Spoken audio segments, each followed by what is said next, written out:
Hey, welcome back to Get Down to Business. From the outside, so many successful companies look like an absolute win. The revenue is flowing, the team is executing, the owner looks fine. But beneath the surface, so many leaders are carrying an invisible weight that they refuse to say out loud. They're battling deep isolation, managing unspoken personal pressure, and letting that very drive that built the business quietly run their relationships into the ground. My guest today is a leadership mentor and author who understands this exact battle because he lived it. Tyler Dickerhoof is a USA Today bestselling author, leadership mentor to executives, and host of the Impact Driven Leader podcast. Over a 25-year career generating more than $700 million in sales, Tyler learned firsthand how easy it is to measure worth by the corporate scoreboard while relationships absorb the hidden costs. In his new best-selling book, The Things We Hide, he breaks down the 4 hidden patterns that quietly cap a leader's revenue, health, and purpose. Tyler, welcome to Get Down to Business. Oh, thanks so much for having me tonight. Absolutely. It is a joy. You generated over $700 million in sales over 25 years, but you candidly admit that for a long time you measured your personal worth by the corporate scoreboard while your core relationships pay the price. So when a leader's winning on paper but silently losing at home, what's the turning point that forces them to wake up and address the things that they're hiding? It's quite drastic. Usually it's what I call a mirror shattering moment, a window shattering moment, if you might as well. It's when something happens in your life just as much as a car accident causes that shatter of the windshield. That's what happens, whether it's a broken relationship, it's being fired, it is a wife walking out, a partner walking out. It's some moment where all of a sudden everything you've been striving for no longer means anything. You mentioned that the business often looks completely fine from the outside while the owner is quietly carrying an immense emotional weight. In your mentorship work with executives, why do high-performing leaders feel so compelled to project this image of absolute invincibility rather than seeking counsel? Because that's the lie that's been told to us for so long. For many generations, the idea of the executive being the one that doesn't show any sweat, no stress, no frown, no wrinkles. It's, I have it all under control. The reality is that isn't anyone, nor is it even possible. But yet that's what we aim to achieve. So if we feel anything less than that, we feel like we're failing. We feel like we're less than. We feel like all of our fears are actually coming true. In The Things We Hide, which we will mention several times over the next few minutes, you outline 4 distinct patterns that leaders carry beneath the surface. You argue that the thing capping a company's revenue often isn't marketing or strategy, but the owner's internal wiring. So walk us through how a leader's unaddressed personal patterns translate into operational bottlenecks for their business. John Maxwell, in a lot of his writings, he goes into the law of the lid. Now, quite honestly, that is a leader's lid. And I prescribe that what's driving that is insecurity. And it shows up in 4 different walls. You mentioned them: intensity, insensitivity, isolation, inactivity. It's the way that we respond to our greatest fears and insecurities that end up building these structures, these walls, these massive walls that keep us away from others. And the drive that builds that a real company is often the exact same intensity, again, that's running that team into the ground. So how can, we talk about this often and Get Down to Business, how can we preserve that intense drive and the standards while building that culture that's rooted in trust, psychological safety, and deep human connection? In my studio right now, Shalom, I have 2 bright lights. You can see them. No one else listening can. But these serve a purpose when I'm recording a video, so you can see me.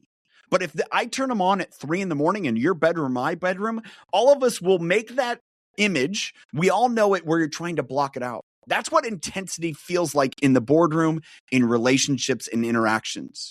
And quite honestly, the solution is just throw your hands in the air and say, hey, I care about you. I want to go wherever we're going with you. And I can only do that together.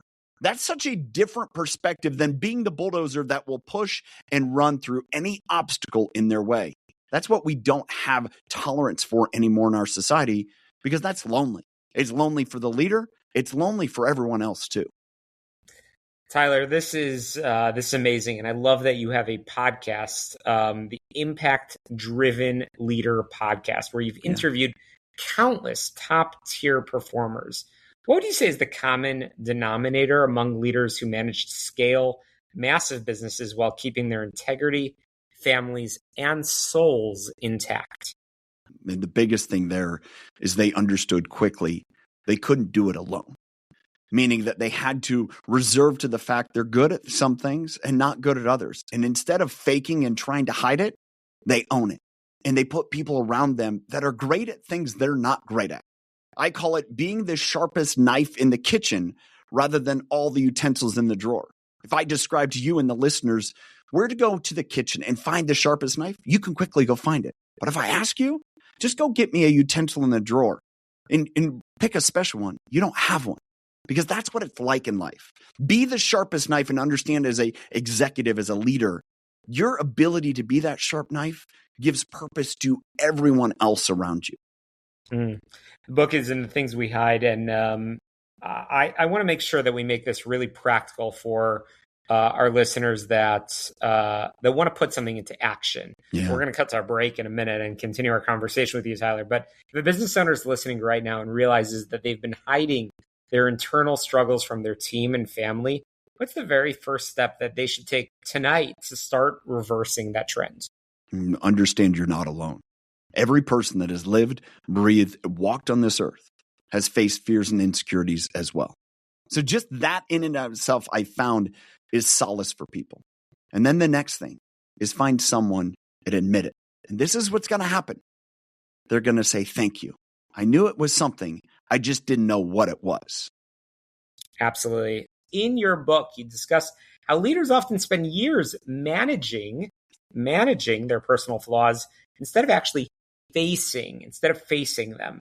What does managing a flaw look like in a daily business operation? And what changes when a leader finally decides to face it? Managing our flaws is thinking whatever those flaws may be, may disqualify us. The reality is it's all of the things we're great at that qualify us. We all have disqualifying elements, and we don't need to focus on those, but yet empower others to fulfill those. That's such a different concept than maybe we understand growing up and coming through business because we think we have to be everything. The reality is we only need to be great at what we are, going back to the utensils and the knife. You be that sharp knife, and everyone comes to you and asks you to do that. Instead of thinking, I need to be good enough just to stick around. No, find what you can be great at and do that. Tyler, for the executive who feels completely trapped by their own success, where revenue is high, but personal freedom and peace of mind is non-existent, spend a minute or two explaining what that framework that you use to help them realign their business around their life rather than sacrificing their life for the business. Man, I had this conversation with a buddy just a few hours ago because it's that prevalent. We have moments in life where all of a sudden the business starts to run us. This is the greatest thing that I can share with you. And it comes out of the framework that I have called BEST, which is be aware of what you're great at. That's enough. Use it to serve and then find the right timing. You can do that for yourself, but you can also help others do that. That's a process of delegation. So all of a sudden, passing something off to someone doesn't mean it's going to get done worse than you. Quite honestly, it might get done better. But it's that process of passing that actually lets you score, as in the game of basketball, where I found that framework. Yeah. Well, Tyler, you are a legend, my friend. This is amazing, again, that you are so transparent about some of the struggles that you've gone through, and you've helped so many leaders along the journey. And I've really enjoyed learning about you. But also, I love that you share so much through your podcast, the Impact Driven Leader podcast, in the book, In the Things We Hide. Let's just end with this. I want to make sure our listeners, of course, can find all of those pieces of content. But is there any particular conversation on your podcast that has really inspired you or that you've written about in the book? And I guess we'll end with this of how can people find all of those conversations? Yeah. Where can they find more about you and what you've written? Yeah. So thank you again for this opportunity. You can go to wherever you buy books, find The Things We Hide, or look up my name, Tyler Dickerhoof. It's unique. You're not going to find many. And the same is for my podcast, whether that is wherever you listen or on YouTube. Search my name, Tyler Dickerhoof, and you will find that. This is the last thing I want to leave you with. Whatever you're thinking today that is overwhelming you, that maybe you aren't enough, that maybe you're challenged to say, do I have value? You're not alone. I've been there. I faced that, and I'll face it again. It's not something we can ever remove, but recognize. When does it show up, and how can we throw our arms in the air, which you can't see, but understand, hey, it's all right. Excuse me, my insecurity is showing, and instead, I'm going to ask you to link arms with me, and where can we go? So again, I thank you so much for this opportunity and time to chat with you and share with everyone listening in today. I hope you guys have a great rest of your evening, and thanks for tuning in to this opportunity with Shalom. I appreciate it so much, Tyler. Thank you so much for the conversation and for all the conversation that we've had today. Believe it or not, that's a wrap. Every time I feel privileged to get on the air. It's amazing how the time flies by because of these great conversations. We've been on the air for over 12 years. And as always, you can subscribe, rate, review, and share every single Sunday right here on AM 560 The Answer, wherever podcasts can be found. To success, let's get down to business, and we'll see you next week.